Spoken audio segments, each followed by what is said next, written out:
Hello and welcome to News Across Nigeria on Channels Television. I'm Anne Owawado. Coming up on the program today.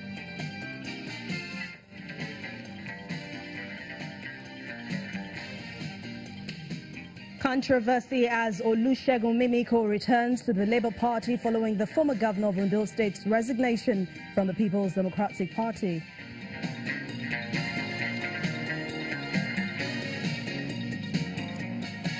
INEC reassures rural communities in Cross River State that they will not be left out in elections.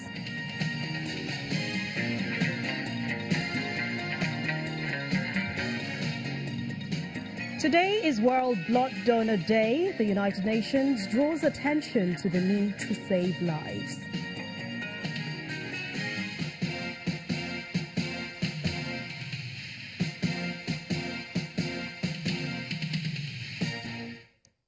Once again, welcome to News Across Nigeria. A former governor of Ondo State, Dr. Olusegun Mimiko, is returning to the Labour Party, the political platform in which he governed the southwestern state for almost 8 years. Dr. Mimiko formally declared his return to the LP shortly after announcing his resignation from the People's Democratic Party in a letter to the party's national leadership.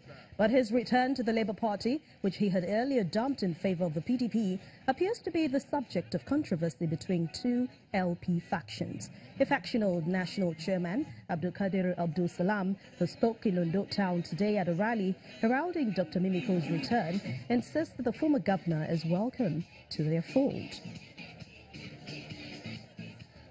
There was no statement from me. There was no statement from the national headquarters of Labour Party. You did not see Labour Party banner, you did not see Labour Party logo, where one of Motoshaw, Dr. Mike Motoshaw, made the pronouncement. I am the authentic national chairman, recognized by INEC, recognized by our members. And the fact of the matter is that Olusegun Mimiko is wholeheartedly welcome into the party. We are receiving him today, we are presenting him today, and he will be part and parcel of the stakeholder of the party. Meanwhile, another faction of the Labour Party, as well as the leadership of the Nigerian Labour Congress, the NLC, are disputing the return of Dr. Mimiko to the party. The chairman of LP, Dr. Mike Omotosho, who spoke at a news conference in Abuja, has described Mr. Mimiko's planned return as unfortunate, while reaffirming his commitment to reposition the party as truly belonging to the Nigerian workers. Dr. Omotosho also dismissed claims by some politicians in Ekiti State that they are candidates of the LP in the forthcoming governorship election. It has indeed come to our knowledge the moves by the immediate past governor of Ondo State, Dr. Olusegun Mimiko, to return to the Labour Party. Nigerian workers, the party of the Nigerian workers, wish to put a disclaimer to this ill-fated adventure. The Labour movement, in alliance with its civil society partners and other patriotic Nigerians, is poised to fully reclaim the Labour Party and restore it as a model political institution that does not only epitomize the values of the working class family, but also capable of contesting for power with members of a failed political class. The Labour Party, as we stand, does not have any candidates or candidates in the forthcoming governorship elections in Ekiti State.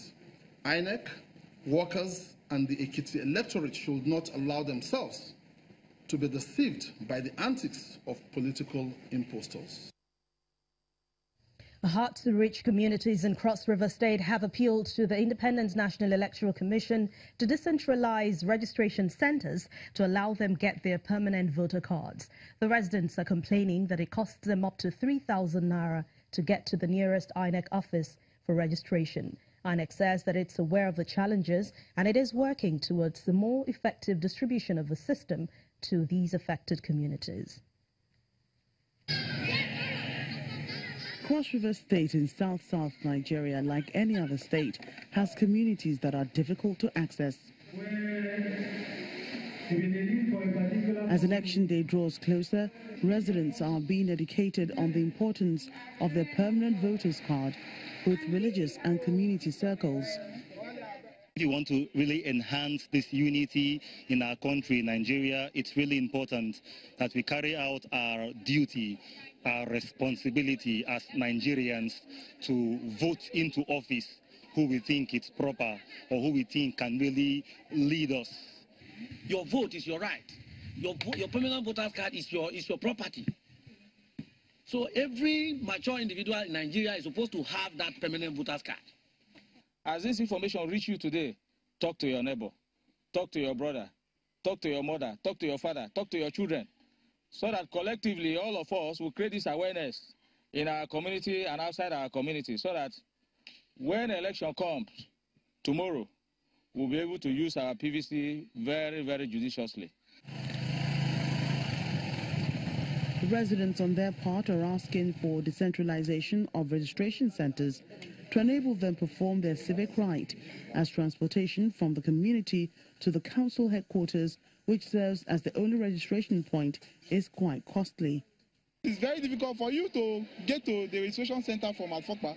It takes you up to 30 kilometers away. And of course, for the peasants, they spend about 3,000–4,000 naira.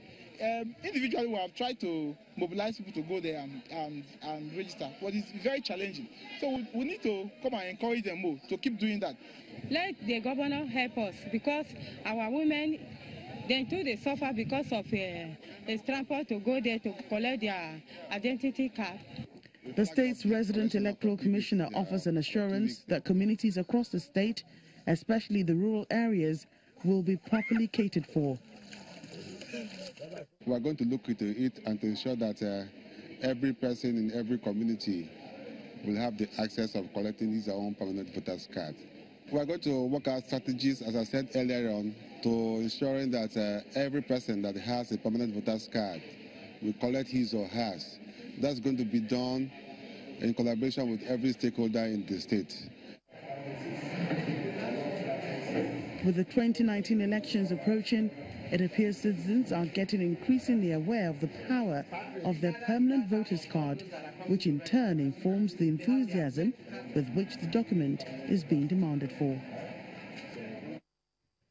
The governor of Rivers State, Wike, has confirmed that the local government's elections built to hold on Saturday will go on as planned. In a state broadcast, Governor Wike explained that there is no valid reason stopping that election from holding as planned, despite a protracted legal battle instituted by the sacked council chairman.